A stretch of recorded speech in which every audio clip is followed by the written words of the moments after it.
Da jeg slog mit tv ud af vinduet, eksploderede det i en rødt splindrende springvand. Af hjertenyrer lever tarme, arme, ben og knogler. Bugspytkirtel, ben, hjernebryster og baller, lusteløse. Og det er unævnligt. Ikke nok med det. Højene faldt sammen parvis, stiger med brækkende tilbage på mig. Jeg kunne ikke længere holde det ud. Jeg besluttede at begå selvmord med den største køkken. Og så hold nu kæft! Skreg jeg. Det væltede ud med printplader, gamle højtalere, mus, pads, joysticks, gamekonsoller, afspillere, indspillere, udspillere, spillere. Talløse fjernsynsbetalinger med piletaster, der ikke længere pegede nogen steder ind. Men heldigvis ingen tv. Det havde jeg smadret, da jeg gik løs på lort med en forhav til det flød med splintret glas og plastik. For at være helt sikker, nåede jeg alle printpladerne af komponenterne sammen, inden jeg endelig forsvandt ud i clouden, hvor det hele begyndte forfra.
var til SRM.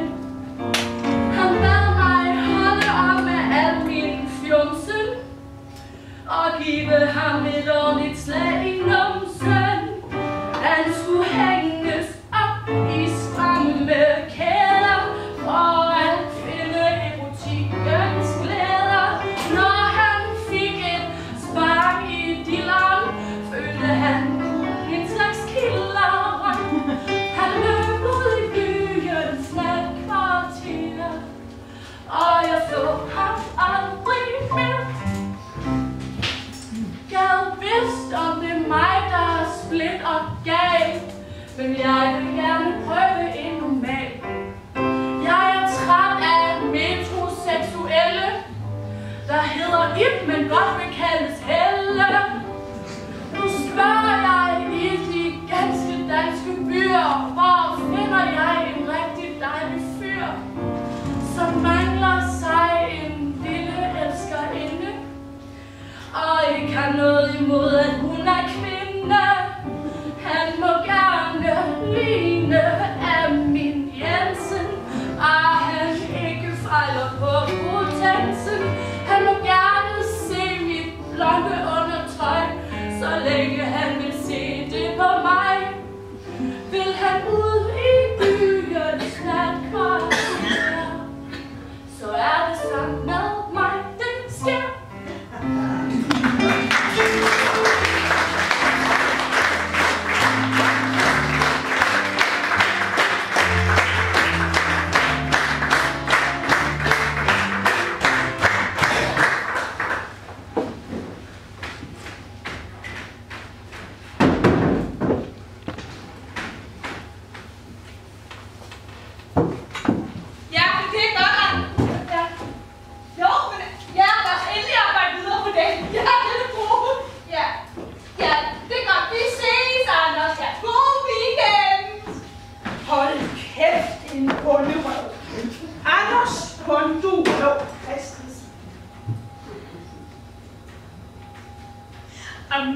Skål for et fedt regeringsindgreb. Den fik jeg eddermame skålen under ham. Nu var han også bedst irriterende altid. Det der kan jeg ikke forstå, Christine Antorini. Hvordan er du ikke blevet undervisningsminister, Christine Antorini? Ja, hvad tror du, bunderøv? Vi er ligesom nogen, der har læst på universitetet, ikke? 5 års hårdt arbejde. Men hvordan skal højere kvalitet i undervisning hænge sammen med lavere antal forberedelsestimer, Christine Antorini? Jamen det skal det bare, og det kan det, hvis man er dygtig. Jeg forbereder mig for eksempel stort set aldrig. Desuden så viser Rødvigs forskning, at børn har godt af at være sammen med dygtige lærere. Ikke bare i undervisning, men også i deres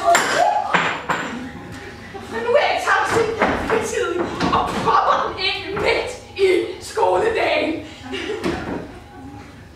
Obligatorisk fritid i skolen under overvågning af velafrettede, veluddannede skolelærere. Vi kalder det aktivitetstimer. De forældre har haft Alt for let spil under den borgerlige regering. De har jo kunnet hente deres børn allerede på kl. 12:30, og indtil sendetid har de kunnet fylde det med computerspil, amerikansk tv og blå politik. I det hele taget er der kun problemer med de forældre. De har jo ikke engang tid til at læse godnathistorie for deres børn. Børnene er faktisk ødelagt, inden de overhovedet er gamle nok til at komme i skole. De må simpelthen tidligere i skolen. Indføre heldøgnsskolen for 4-årsalderen. Eller 2 år.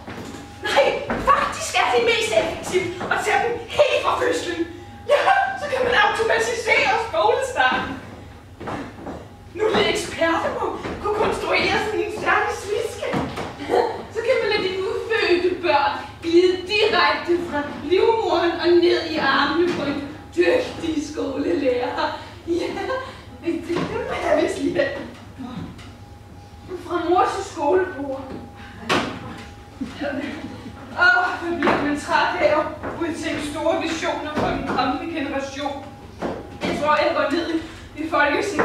sover på.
Ifølge Brøndslov, ikke? Så er der noget at gøre med sidste års ændring af forløbet. Den skulle dele over stykker af Aarhus, som ingen har set før. Så du siger, at bøjlen har dækket for Aarhus Ø i al den tid. Ja, det er sgu da ret ironisk. Eftersom Aarhus nye slogan, Danish for Progress, det rent faktisk kan oversættes til wienerbrød for fremskridt. Så det er en bagtanke, der kobler sidste års ændring til dette års opdagelse. Jeg siger til dig, vi befinder os i en strid mellem tandlærerne og kondiler!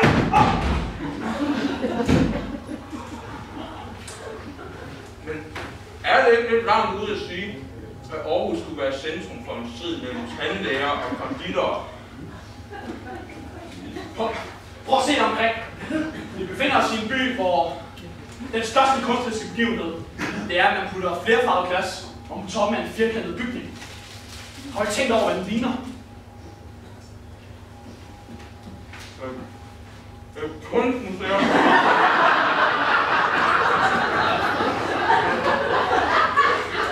Kig nu ordentligt efter. Kan du ikke se, at din snart er en markage med flerfarvet toppen på? Konditorerne! Ja, og hvis tandlærerne stadigvæk har magt som lidt akt, så har de fået deres vilje igennem med den bygning. Det var jo meningen, der skulle være en stor metalkugle på toppen. Den skulle vi forestille en plumpe! En plumpe! Hvorfor tror du, at rådhustårnet ser ud, som det gør? Nej. Jo, du har set den række tænder med bøjle på. Tandlægerne! Ja, men så kom konditorerne på tværs. De raklede tårnet op i stedet for. Og nu ligner det mest af alt en kageopsats. En gigantisk kageopsats. Og ja, også en slagmark gennem generationer. Men hvad så med grisebrønden? Grisebrønden? Jo. Grisebrønden, ikke også? Prøv at blive sådan en rød sløjt rundt omkring mig. Hvad får du så? Hagegris. Men hvad med Agnete Havmann? Agnete Havmann? Jo. Den viser havet altid. Tænder! Og ja, flyve væk. Men det forklarer altså ikke, hvordan at bolleåret skulle have dækket for Aarhus Ø i al den tid. Det har det. Hvis nu bare var god, ikke godt? Ja. Så er det et hul. Så putter en streg henover. Det er til 0 huller. Det kunne jeg godt se. Ja. Den får præciserne godt nok til at være klare. Det er mindre. Fuck. Hvad nu hvis de farver den gul? Nej. Så får de jo 2 citroner!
Har I hørt? Det er en fantastisk oplevelse. Det er det sidste nye inden for dating. Det er, når en mand og en kvinde, som ikke kan finde en partner, de så vælger at få børn sammen, men fortsætte som singler. Jeg har fået lavet aftale. Jeg har gjort det, du skal. Ganske hyggeligt. Nej, faktisk så vil det være dybt forrygende. Jeg har noteret 237 timers intim samvær. Derfor har jeg nu 4 mobiler, så jeg ligesom kan holde styr på dem. Jeg havde et lille uheld, hvor jeg kom til at forveksle Line med Laura. Det er ganske enkelt. I det hele taget så går der jo en masse lækre kvinder rundt og siger, at de er gravide. Hvad jeg ikke har fortalt nogen af dem, det er, at for længe siden blev jeg stilsiget.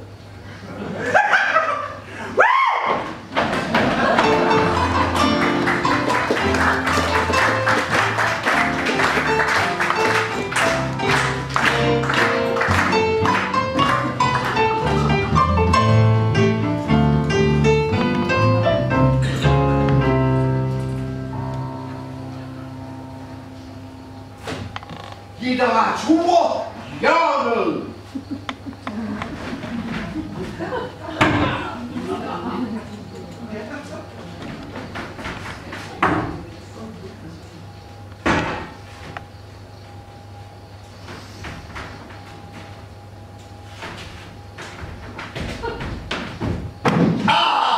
Jeg har ondt i mellemgulv. Gulvet lægger jeg for dig. Vi spiser i den nye lejlighed. Og skulle det knibe med gaffel, så spiser vi med knive. Du er så internationalt anlagt. Himlen er som beton. Dine øjne er som himlen. Vi er familie nu. Nutid, datid, altid. Om aftenen så elsker vi. Jeg kunne kysse din kusse. Nej, vent, jeg kunne kysse din kusse. Om morgenen, når vi vågner, er du sur. Du beder om rene linjer. Her er rene linjer. Hårstagen tager jeg fotografier af dig. Men ved du, hvad jeg er filmet med dem? Det er en hemorrhide, som sidder mellem de baller og evigt sveder, når vi elsker. Med knivende gaffel slår jeg på glasset. Men jeg er hverken varm eller taler. Og heller ikke mig selv, siger du. Så talen bliver ikke til noget. Hun er overfladen lurer faren. Og den mor, som er i os. Og mens et frø vokser i din mave, så siger du, jeg minder dig om noget, du så i haven i går. Det var en lort. At du sidder og drukte naboens kat. Nej. Så går du fra mig. Det kan ikke længere holde tårne tilbage.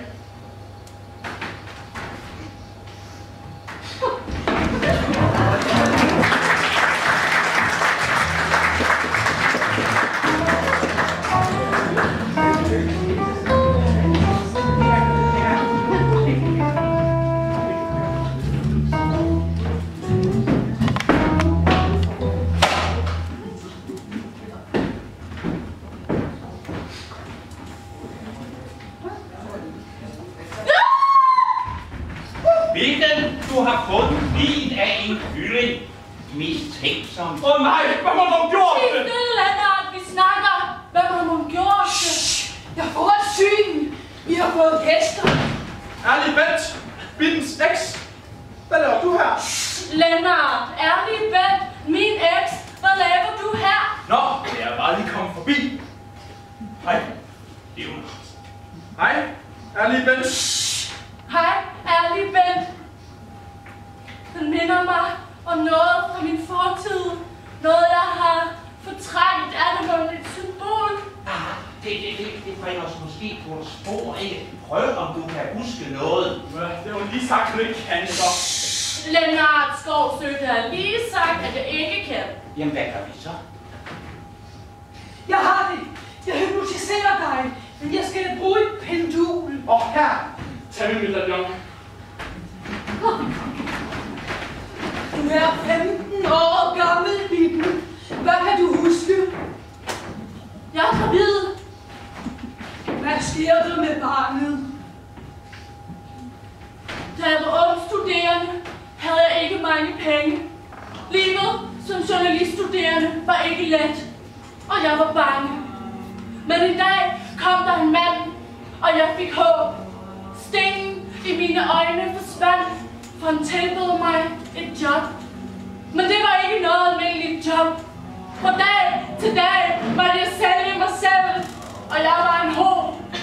De kaldte mig Bitten the Ho. Eller bare Ho-Bitten. Men jeg skulle koldt vand i fødderne, og jeg holdt ud. Jeg arbejdede længere og længere timer, og det blev mere og mere intenst. Men jeg er ikke typen, der springer over, hvor gaden den er lavest. Bitten. Jeg er simpelthen så sørgeligt. Mine tårer kipper sig på. Jeg ved det! Men så en dag blev jeg gravid, og verden var af lava. Det minder mig om min første gang. Jeg var kun en lille knægt, og jeg havde sparet sammen i flere måneder. Hun var smuk, og vi brugte ingenting. Sikke et sammentræf. I er altså ikke de eneste, der er ensomme. For jeg har aldrig følt mig elsket. Ikke lige siden min mor, hun bortadopterede mig. Det eneste minde, jeg har tilbage, det er hendes medaljon. Jeg vil leve, når så må jeg Hvad nu med Villand? Hvorfor skulle den dø? Ærlig Bent, hvorfor har du blod på tøjet? Jamen, det er fordi, jeg lige har fået taget en blodprøve. Men ærligt, Bent, hvorfor har du alle fodspor på tøjet? Det er fordi, jeg lige lå i botanisk have, og så kom der den her and forbi. Men ærligt, Bent, hvorfor står du med en kniv i hånden? Det er fordi,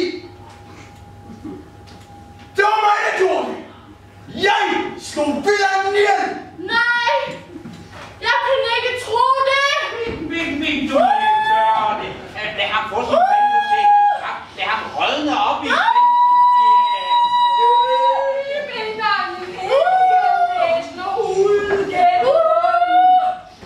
Hvorfor gjorde du det? Jeg gjorde det! Fordi jeg var forelsket. Men det er jo slut! Hver dag, Martin. Se dine smukke øjne. Din lette danskhed over fortorvet. Jeg kan ikke mere. Jeg måtte have din opmærksomhed. Dræbte du Wilhelm i kærlighed til mig? Ikke dig. Leonard.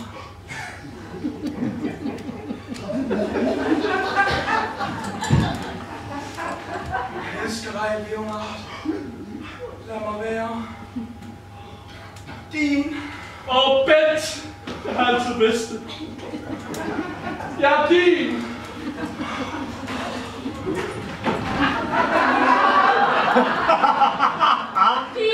Din kujon! Jeg er din søn. Jeg vil ikke have en mor til morder. Eller morder til mor.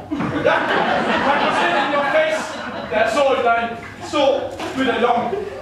Det er jo dig, der er vildmanden. Det er jo dig, der er min mor. Min søn? Min søn? Leonard.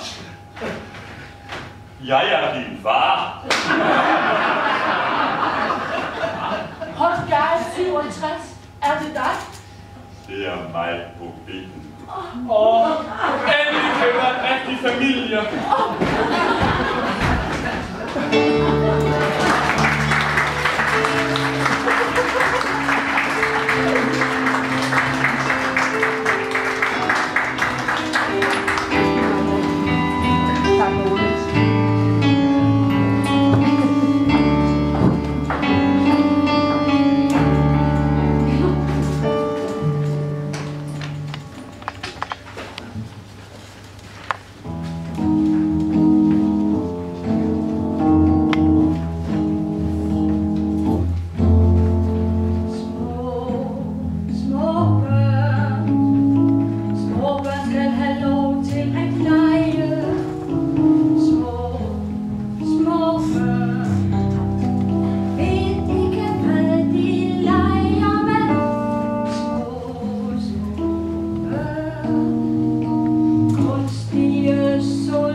så med hensyn, så kan I møde mig foran kameraet. Det kan være i seng, det kan være på e-mail, det kan være hvor som helst.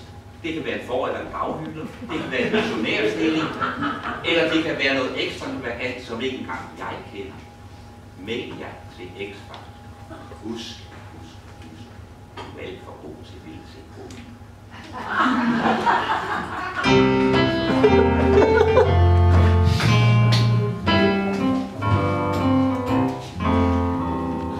Folk går rundt ved stranden med bare bryster.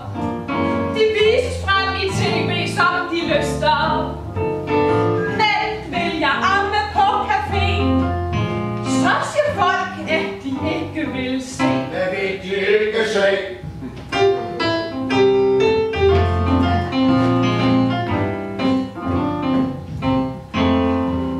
Når jeg går i byen i stramme kjoler, så glor mændene på mine gajoler.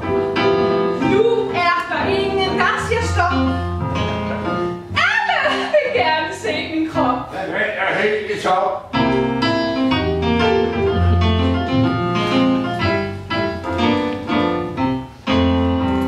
Skal tiden til at skrues tilbage. Tilbage til de gode gamle dage. Kvindes hjem til dit komfur. Tør I sige det til jeres bror? Nej da!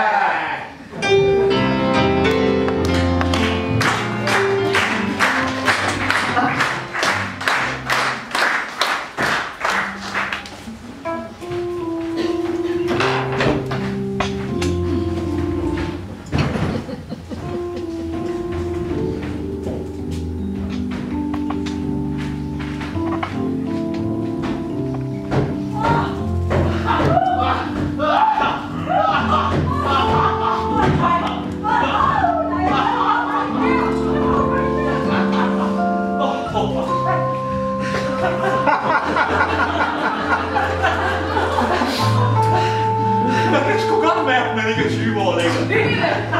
Så 40. Jamen så 60 for fanden. Lad kæft, du ligger bare der med mig lave hele arbejdet. De sidste 4 gange. Ja, det er altså mig, der har ringet 112, fordi du var ved at få hjerteanfald. Og nu råbte jeg, hop af, Kælling, jeg dør. Det var ikke 4 gange, det var kun 2.